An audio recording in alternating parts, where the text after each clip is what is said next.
Un frère a installé des caméras chez lui, car on lui a dit, il y a un homme qui rentre souvent chez toi. Il n'y a pas cru.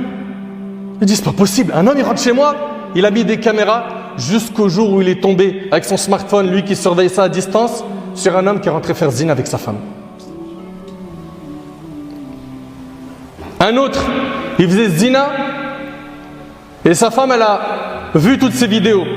Dès qu'il fait zina avec une prostituée, il filme et il envoie ça à ses amis pour voir qui d'entre eux fait le plus zina. Vous entendez dans quel monde on vit? C'est terrible. Mais on est musulmans. Inna lillahi wa inna ilayhi raji'un. Wallahi wa rabbil Kaaba, les histoires elles sont brûlantes, elles font mal au cœur et j'en ai à l'appel. Mais on va se contenter de ça. C'est déjà trop violent à entendre et à dire surtout.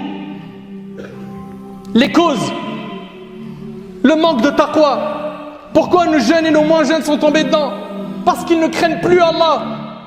Ils n'ont plus peur d'Allah. Le regard d'Allah pour eux, c'est pas important.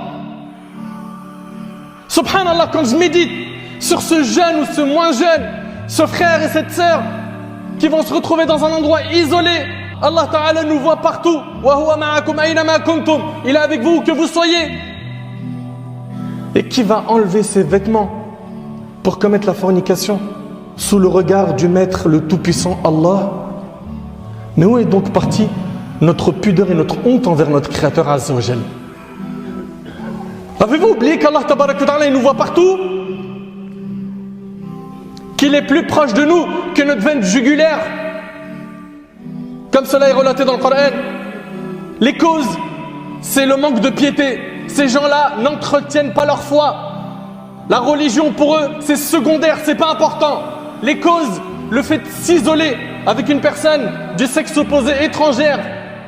Combien de fois on l'a dit à nos frères et à nos sœurs que à force de discuter avec une personne du sexe opposé sur les réseaux sociaux ou ailleurs, ça commence déjà comme ça et après comment ça se passe?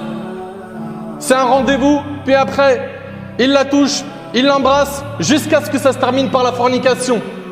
Le diable prend son temps avec les serviteurs d'Allah. Donc on a parmi les causes le fait de s'isoler dans les réseaux sociaux ou bien dans un endroit physique. Qu'est-ce qui se passe? Le prophète il a dit quand un homme et une femme ils sont isolés, le troisième avec eux c'est le diable.